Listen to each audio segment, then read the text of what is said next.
Bom, então, boa tarde. Meu nome é Stephanie, eu queria agradecer a Artmed pelo convite, eu sou endocrinologista, e o tema da minha aula é manifestações endócrinas dos transtornos alimentares. Esse aqui é meu plano de aula, eu vou falar um pouquinho sobre a alteração em cada eixo, então gonadotrófico, tirotrófico, somatotrófico, corticotrófico, um pouquinho de metabolismo ósseo, metabolismo glicêmico e dar uma pincelada aí sobre transtorno de compulsão alimentar e suas alterações metabólicas e o que tem relação com isso. Então, aqui, quando a gente fala das alterações endócrinas dos transtornos alimentares, eu vou falar principalmente das alterações relacionadas à anorexia nervosa, que é quando a gente tem uma privação energética muito grave, e isso leva a alterações em todos os eixos endócrinos. Então, todos eles têm alteração. No geral, essas alterações, essas manifestações, elas são adaptativas, no sentido de levar a uma conservação de energia, então desligar aqueles eixos em que não são essenciais para a sobrevivência, por exemplo, da reprodução, né, do eixo do gonadotrófico, aumentar a ingestão energética, então aumentar hormônios que estimulem a fome, aumentar peptídeos que estimulem a fome, diminuir aqueles que estimulem saciedade, os peptídeos intestinais.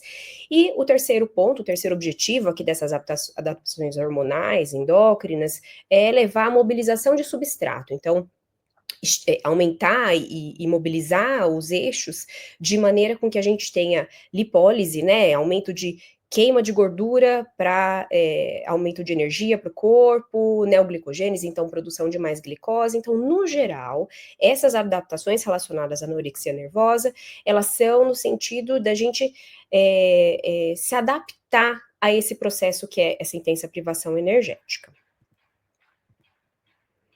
Esse é uma figura que mostra quão complexo é são essas mudanças, e a gente tem alteração aqui em todos os eixos. Então, em peptídeos intestinais, geralmente grelina, adipocinas como leptina, peptídeo YY, eu não vou entrar muito nessa seara. Então, o que eu vou falar aqui especialmente são as alterações nos eixos endócrinos mesmos de eixo tirotrófico, que a gente tem alteração, eixo reprodutivo, que é o gonadotrófico, eixo corticotrófico, somatotrófico. Então, se a gente vê aqui, todos eles sofrem alguma manifestação, sofrem algum processo adaptativo durante esse transtorno alimentar.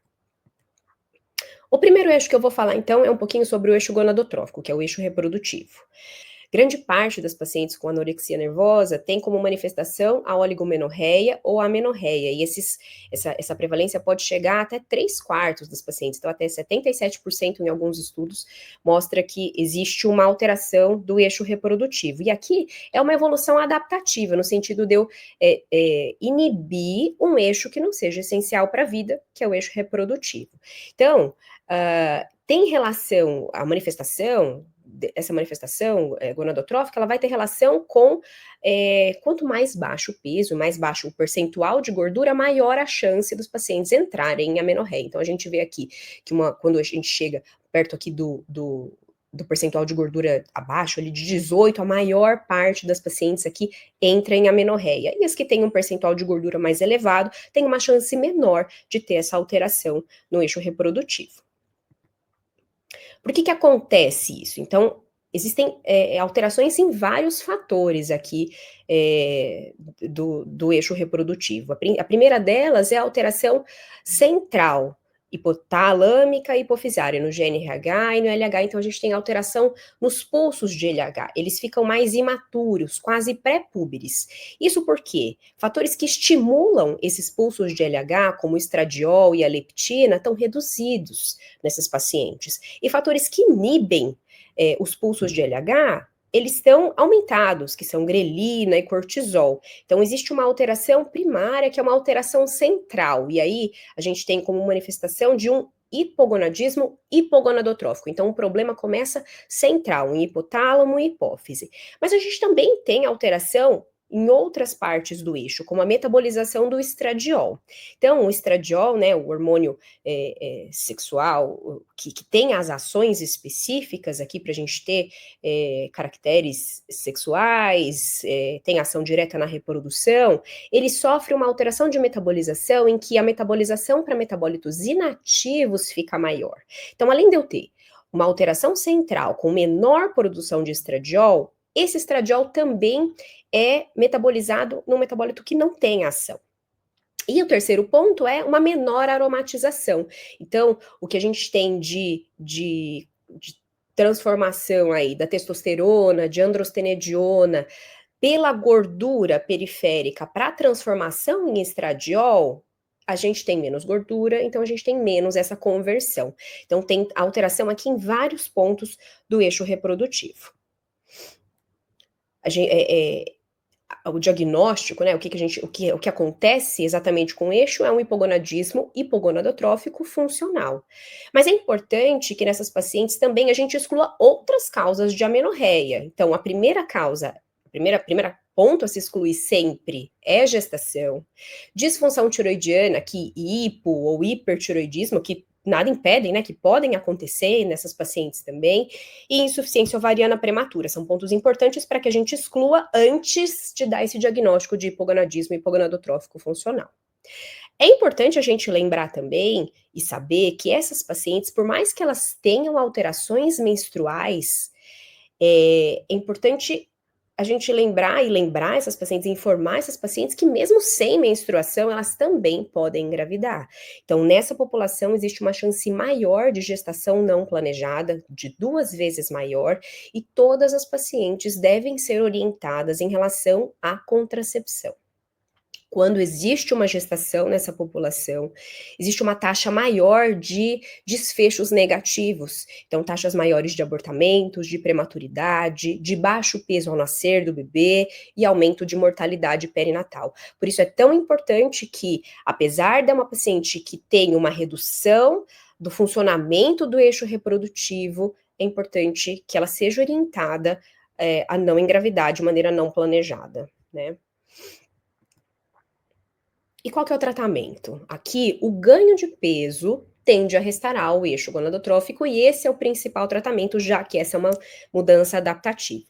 Existe uma alteração de sensibilidade, existe sensibilidades individuais dos pacientes em relação a quanto a perda de peso leva ao desligamento do eixo e quanto o ganho de peso pode restaurar o eixo. Mas, no geral, é necessário que o ganho de peso fique estável ali, fique que entre em remissão aí esse transtorno alimentar com um ganho de peso de pelo menos 6 a 12 meses. E o percentual de gordura, da mesma maneira que tem relação com o início da amenorreia, do hipogonadismo, o ganho de peso também tem relação com o retorno das menstruações. E aqui, geralmente, a gente precisa de um percentual de gordura em torno de 24 para que as menstruações sejam retomadas. Entretanto, mesmo com ganho de peso, até 15% das pacientes podem permanecer em amenorreia. Em relação à terapia estrogênica, então, farmacologicamente, eu posso fazer alguma coisa para essa paciente? Não é recomendado que a gente inicie terapia estrogênica de rotina. Então, anticoncepcional ou outras formas de estrogênio e progesterona de rotina, por quê? Porque ele mascara a ausência de recuperação do eixo gonadal e dificulta o monitoramento clínico da recuperação nutricional. Então, dá a sensação para o paciente que está tudo bem, já que ela pode voltar a menstruar quando a gente dá o hormônio exógeno. Existe uma ressalva aqui em relação ao uso de hormônio exógeno, né, de terapia estrogênica, quando a gente fala em saúde óssea. E aí eu vou falar um pouquinho mais para frente sobre isso. E nos homens, né? Pouco se fala em relação ao eixo gonadotrófico dos homens, a gente tem pouco estudo nessa população, mas também se manifesta como um hipogonadismo hipogonadotrófico, em que a gente tem redução de testosterona, e aí isso vai se refletir em redução, alteração dos sintomas sexuais, então redução de libido, dificuldade de ereção, redução de ereções matinais. redução de energia, fadiga, então existem várias comemorativos, mas os sintomas específicos são os sintomas sexuais. E a gente tem também infertilidade e alteração da espermatogênese. Esse hipogonadismo masculino, ele também se reverte com o ganho de peso, e a terapia com testosteronas aqui a gente não tem dado. Então, são pouquíssimos dados específicos em relação à população masculina com anorexia nervosa. E aí, o que as diretrizes falam é que a gente precisa individualizar. Então, dependendo da gravidade, da preferência do paciente, do desejo ou não de fertilidade, e aí a gente precisa individualizar para saber se a gente trata ou não com terapia com testosterona, mas sabendo que o tratamento primário é a reversão, ganhar peso, né? Reversão com ganho de peso. O segundo eixo aqui que eu vou falar é o eixo tirotrófico. O que acontece com a tireoide do paciente com anorexia nervosa?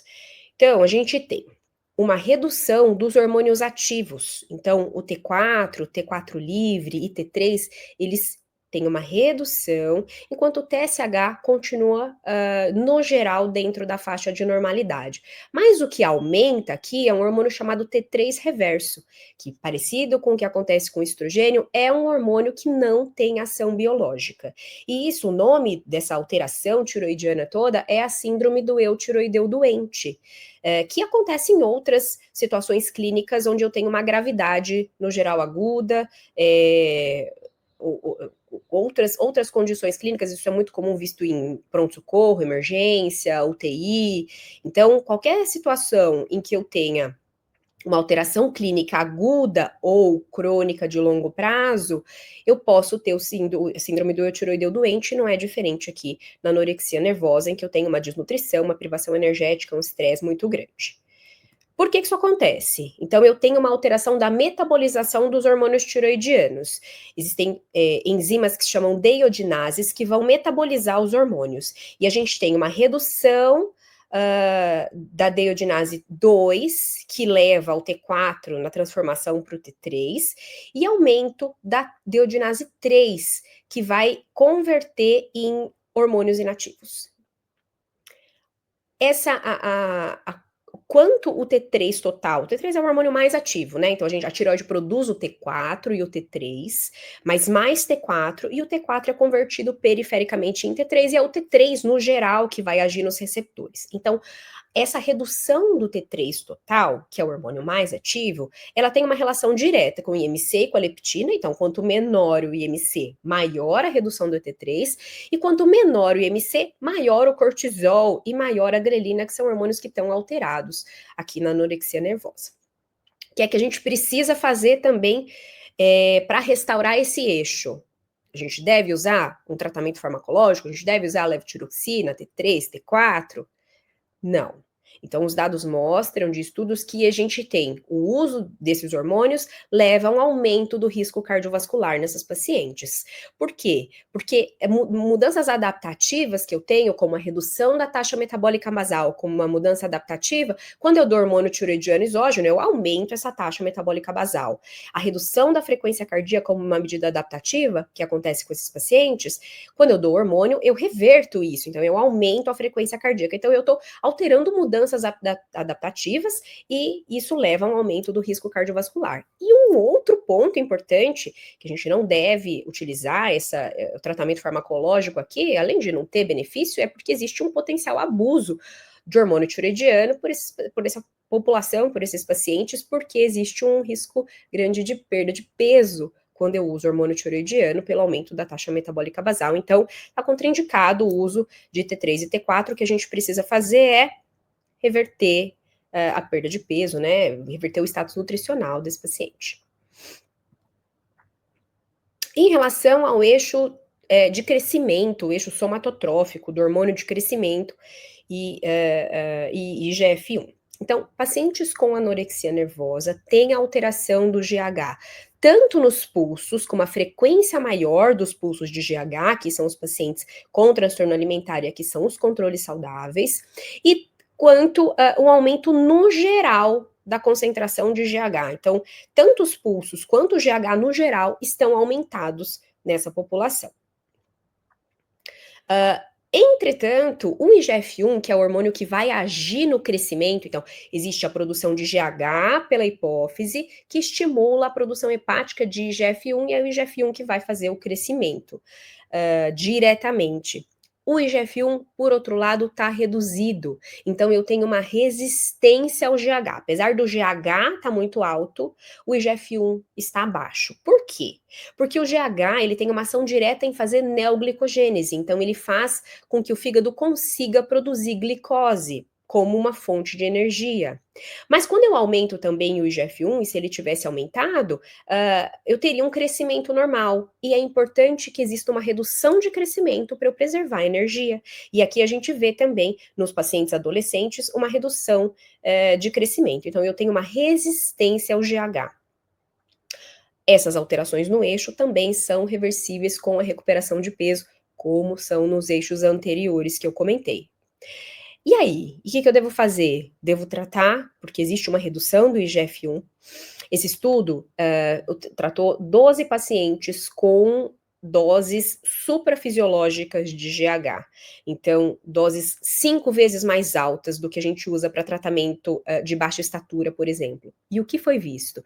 Que apesar do uso de doses altas de GH, não houve melhora do IGF-1. Então, essa resistência é importante, inclusive com doses muito altas de GH. E, por outro lado, existiu redução no percentual de gordura desses pacientes. Então, além de não fazer sentido, porque não tenho uma ação benéfica, no sentido do IGF-1, eu tenho perda de gordura. Então, eu não devo fazer também tratamento farmacológico aqui. Com hormônio de crescimento, eu preciso restaurar o eixo com o ganho de peso, com a reversão da desnutrição. O próximo eixo é o eixo corticotrófico, o eixo do cortisol, das adrenais. Então, eu tenho um aumento, um estímulo em todas as partes desse eixo, tanto hipotalâmica, do CRH, quanto hipofisária, do ACTH, que estimula as adrenais a produzirem cortisol. Então, todos esses hormônios estão aumentados em pacientes com anorexia nervosa. Eu tenho um aumento do cortisol, que aqui é a hipercortisolemia, em todos os parâmetros que eu vou observar. Cortisol livre urinário de 24 horas, cortisol salivar da meia-noite e supressão após o uso de dexametasona. Então, todos os parâmetros que a gente utiliza para avaliação do cortisol, nesse sentido, né, de avaliação de hipercortisolemia, estão alterados. No geral, eles não passam de 2 vezes o valor de referência, mas estão alterados. Pelo menos 1/3 desses pacientes tem essa alteração, e tem também, da mesma maneira, uma relação inversa com IMC e massa gorda. Então, quanto menor o IMC, maior a chance do paciente ter alteração do eixo corticotrófico e maior a magnitude dessa alteração. Então, a gente tem tanto o aumento do cortisol, quanto o aumento de picos do cortisol, mas o ritmo do cortisol aqui, ele é mantido. E por que, mais uma vez, que acontece essa alteração no eixo do corticoide aqui, né, do cortisol? Então, é no sentido de fornecer substrato energético, porque o cortisol, ele é um grande estímulo direto para a neoglicogênese, para a produção de glicose. Entretanto, esse aumento da cortisolemia, ela traz várias repercussões. Então, a primeira é redução de massa muscular. Tem também uma ação direta na massa óssea. O cortisol, ele vai, em excesso, ele vai reduzir a formação óssea e a qualidade óssea. Tem relação com a gravidade de depressão e ansiedade nessa população.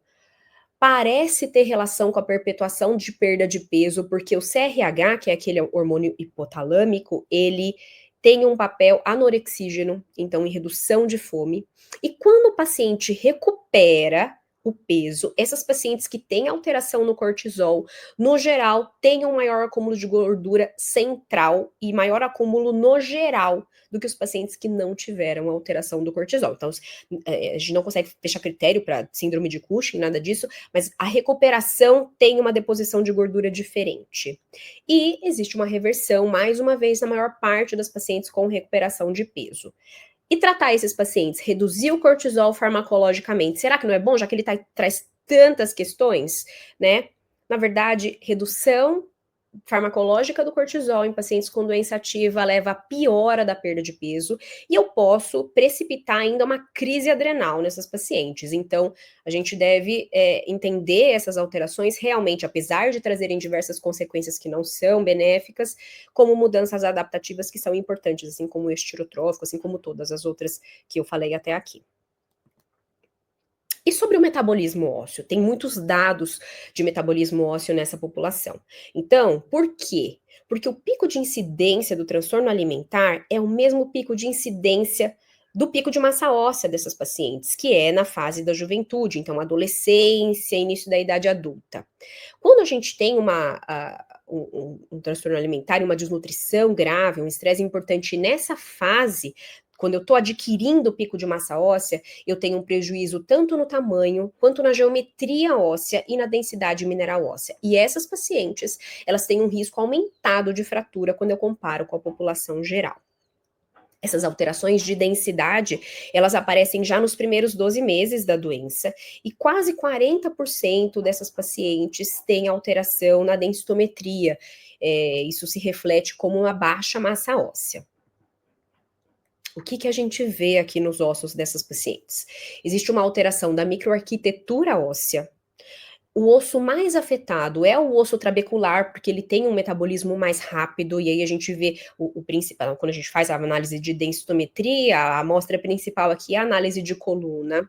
E a gente vê também, a gente consegue, além de avaliação densitométrica, avaliação de microarquitetura óssea, se eu for observar de alguma maneira, a gente também tem marcadores laboratoriais alterados, que são os marcadores de remodelação, e aí são diferentes. Se o paciente ainda está numa fase em que eu tenho formação óssea mais aumentada, então são os adolescentes. Então, nos adolescentes, a gente vê uma redução geral do turnover ósseo, uma redução de formação e uma redução de reabsorção.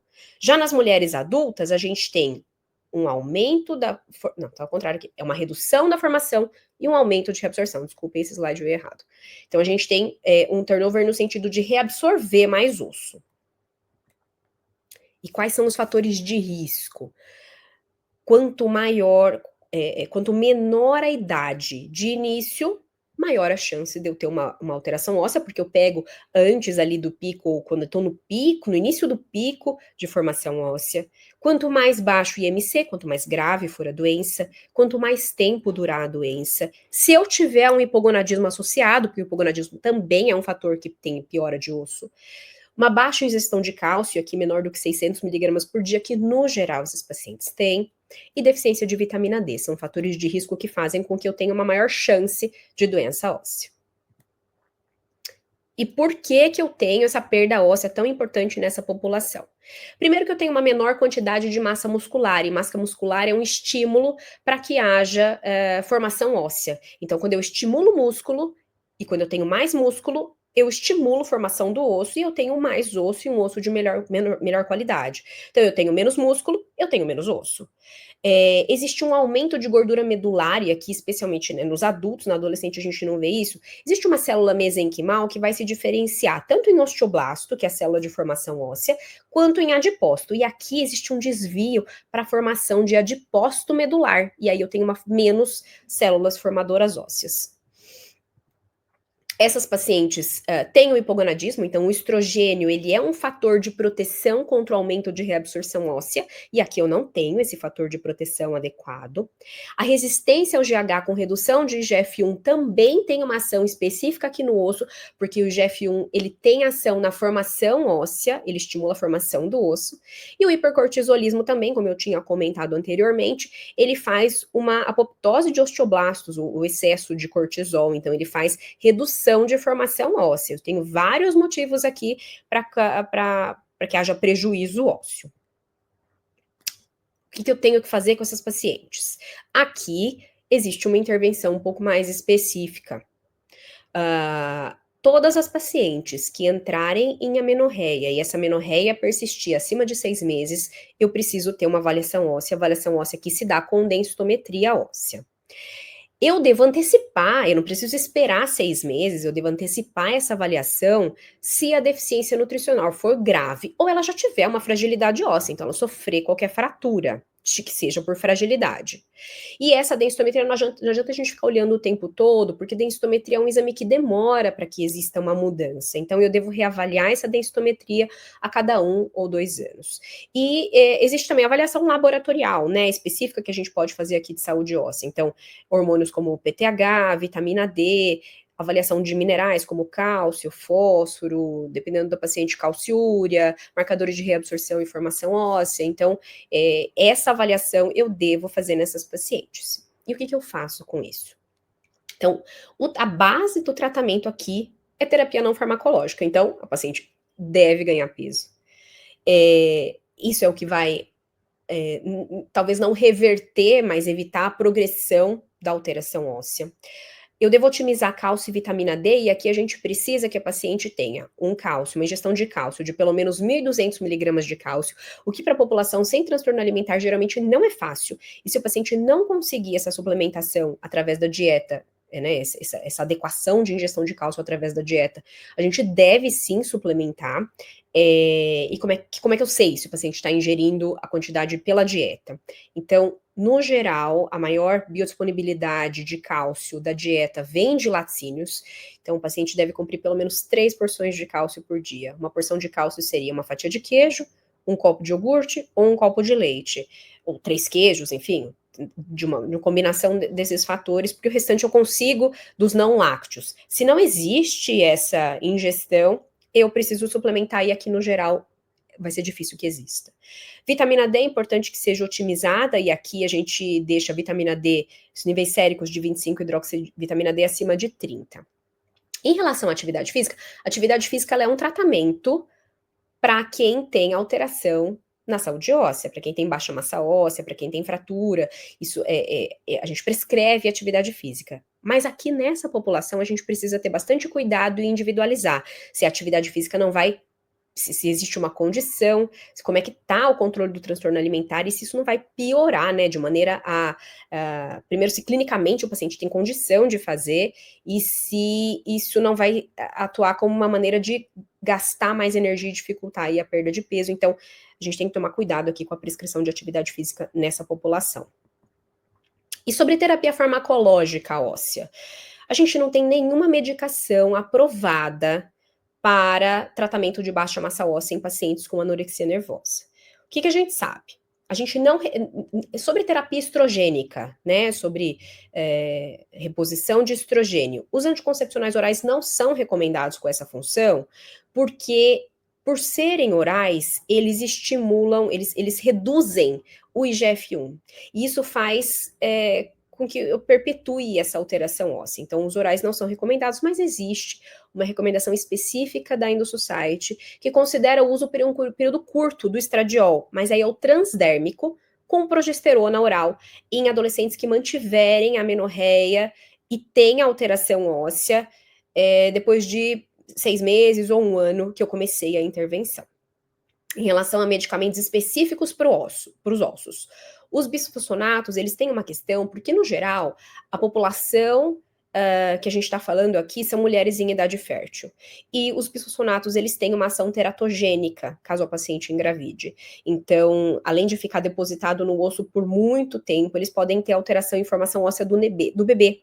Então, existe uma contraindicação nessa população. Apesar de existirem dados de que podem melhorar desfecho de massa óssea em mulheres adultas. Denosumab e teriparatida, que são outras medicações que a gente utiliza para osteoporose, para fragilidade óssea, em diversas condições. A gente tem alguns dados de denosumab, mas ele não tem aprovação para a gente usar nessa população, pelo menos não em bula. E teriparatida a gente tem que tomar cuidado, que é um formador ósseo, um excelente medicamento, mas para quem tem epífise aberta, eu tenho contraindicação pelo risco de desenvolvimento de osteosarcoma. Então, nas adolescentes, está fora de cogitação aqui. E, por fim, então, sobre o metabolismo glicêmico. O que acontece com o metabolismo glicêmico dessas pacientes? Existe uma redução de insulina aqui para promover neoglicogênese, então produção de glicose através de outras fontes, aqui principalmente gordura, glicogenólise, então quebrar aquele glicogênio que está armazenado, se que tem grandes reservas de glicogênio, e lipólise, então existe uma redução de insulina. Mas a hipoglicemia em si, e aqui a gente considera abaixo de 55 miligramas por decilitro no sangue, ela é incomum, por conta de todos esses mecanismos contrarreguladores adaptativos. Então, especialmente o GH e o cortisol, que estão aumentados nessa população, fazem com que a glicemia seja mantida, apesar do status nutricional muito, muito ruim. Então, a hipoglicemia é incomum, mas quando ela acontece, no geral, é um paciente mais grave e reflete um pior prognóstico. O que acontece aqui? Por que ela acontece, né? Quando acontece? No geral, é por depressão intensa de glicogênio e por lesão hepática, e aí a gente não consegue fazer neoglicogênese. O que a gente precisa fazer em relação à glicemia nos pacientes ambulatoriais, no geral, essa não vai ser uma grande questão. Mas em casos graves, pacientes internados, a gente precisa monitorizar, a gente não pode esquecer dessa alteração metabólica. Aqui só um ponto A, em relação à parte endócrina e transtorno alimentar, que pacientes com diabetes tipo 1 têm um risco aumentado de transtornos alimentares. Aqui o risco relativo para bulimia nessas pacientes é de 2,8 e para transtorno de compulsão alimentar de 1,53. Então, a gente precisa ficar atenta nas nossas pacientes com diabetes tipo 1, porque elas têm um risco aumentado de ter um transtorno alimentar. Por quê? Essas pacientes, elas no geral têm um IMC maior, elas podem ter uma baixa autoestima, elas por si só, a característica do tratamento da doença delas envolve uma restrição alimentar. Então, existe até um termo que é a diabulimia, em que a paciente reduz ou omite dose de insulina de maneira proposital com o intuito de perder peso. Porque se eu não utilizo a dose de insulina adequada, aquela glicemia que está no sangue, ela não vai para dentro da célula, não é utilizada como substrato energético. Então, a paciente acaba perdendo peso. Entretanto, a gente tem um aumento da glicemia com todas as repercussões de um diabetes não compensado. Mas é importante que a gente veja quando o paciente não está bem compensado, se não existe redução proposital ou omissão de dose com o intuito de perder peso. E aqui, minha última parte da aula, que é sobre transtorno de compulsão alimentar e as alterações metabólicas. Aqui a gente para de falar de anorexia nervosa. Então, os pacientes com transtorno alimentar, de transtorno de compulsão alimentar, eles são menos diagnosticados, existe um hipodiagnóstico, subdiagnóstico aqui, né, de transtorno de compulsão alimentar. Mas esses pacientes, eles têm um risco maior de obesidade, então até quase 90% desses pacientes, dependendo da amostra, podem ter obesidade, que é um risco de 3 a 6 vezes maior do que a população sem esse transtorno alimentar. Uma parcela significativa vai ter diabetes tipo 2, hipertensão com risco aumentado, hipertrigliceridemia. Então, esses pacientes que têm transtorno alimentar, que têm transtorno de compulsão alimentar, eles têm grandes repercussões metabólicas e essas repercussões são frequentes. Metade dos pacientes que têm o diagnóstico de obesidade tem transtorno de compulsão alimentar, muitas vezes não diagnosticado, os pacientes não sabem disso e não tratam isso especificamente. Então, o que eu queria trazer aqui? Existe hoje uma visibilidade muito grande para um tratamento da obesidade e do diabetes, que são os análogos de GLP-1. Então, o Wegovy, Ozempic, Mounjaro, está muito em alta e na mídia leiga, inclusive, e isso faz sentido aqui nesses pacientes? Por quê? Porque eu tenho como objetivo aqui no transtorno de compulsão alimentar reduzir episódios compulsivos e reduzir peso. E aí, faz sentido utilizar um medicamento como esse? O que os análogos de GLP-1 fazem? Então, eles levam uma redução do apetite por ação central lentificação do esvaziamento gástrico, que faz com que o paciente se sinta mais satisfeito por mais tempo, e isso tem uma relação direta com a quantidade de comida que o paciente vai ingerir, e tem ação em sistemas de recompensa, e aqui não só de alimentação, mas também de nicotina, de álcool, então existe uma ação direta do GLP-1 aqui nos sistemas de recompensa, e para quem tem transtorno de compulsão alimentar, isso é muito relevante. Então, ele tem os análogos de GLP-1, eles vão ter uma ação estimulando mecanismos de anorexígenos, né, de redução de apetite, e inibindo mecanismos de aumento do apetite. Então, reduz fome, aumenta a saciedade, e no final a gente tem ganho de peso. A gente tem perda de peso. O análogo de GLP-1, porque o GLP-1 ele tem uma ação também sinérgica com serotonina, e aí talvez venha daí também uma ação importante quando a gente pensa em talvez ter um controle de compulsão alimentar, porque ele tem uma ação sinérgica com serotonina para redução de apetite. E aí, funciona em reduzir episódio de compulsão alimentar? Então parece que sim. Na prática a gente vê isso, mas isso aqui é uma meta-análise recente que mostrou que existe redução dos scores de compulsão alimentar. Então, na prática a gente já vê isso, e os trabalhos mostram que realmente eles têm uma ação em reduzir episódios compulsivos, tanto frequência quanto intensidade. Mas e aí? E aí que a gente precisa também tomar um pouco de cuidado. Por quê? Porque existe esse tipo de medicação, está muito na mídia, o uso especificamente para fins estéticos tem sido muito disseminado, tem sido mostrado como tratamentos milagrosos, sem acompanhamento médico na maior parte das vezes. Isso até acho que provavelmente vai ter uma inibição desse tipo de comportamento, porque agora existe uma retenção de receita para esse tipo de medicamento, mas a questão é um medicamento que pode ter um papel muito importante no tratamento de transtorno de compulsão alimentar, apesar de ser off-label em todos os lugares. Entretanto, é um medicamento que tem um potencial de perpetuar uma restrição alimentar muito importante. Então, o uso indevido, o uso indiscriminado, o uso sem critério pode levar a um transtorno alimentar também, especialmente dos restritivos. Então, acho que esse é o ponto. A gente deve pensar no papel da medicação, então saber que ela pode sim funcionar para tratamento de transtorno alimentar, de compulsão alimentar, para o tratamento da obesidade, quando bem indicado e bem conduzido, é um tratamento excelente. Entretanto, esse uso indiscriminado faz com que a gente levante aí um alerta para o desenvolvimento e para piorar aí, para interferir e aumentar a chance do desenvolvimento também de um transtorno alimentar. E aí, as conclusões que eu queria trazer para vocês, o que acontece nos eixos endócrinos com os transtornos alimentares, são que, quando a gente pensa em anorexia nervosa, essas alterações em todos os eixos endócrinos são adaptativas. E aí a gente tem o hipogonadismo hipogonadotrófico, o eixo do eutiroideu doente, a síndrome do eutiroideu doente, uma elevação do hormônio de crescimento, mas levando a uma resistência nesse hormônio de crescimento, e um aumento do cortisol. O osso sofre, então existe uma baixa massa óssea, uma fragilidade óssea nessas pacientes que precisa ser monitorada, e a gente precisa ser ativo no tratamento disso.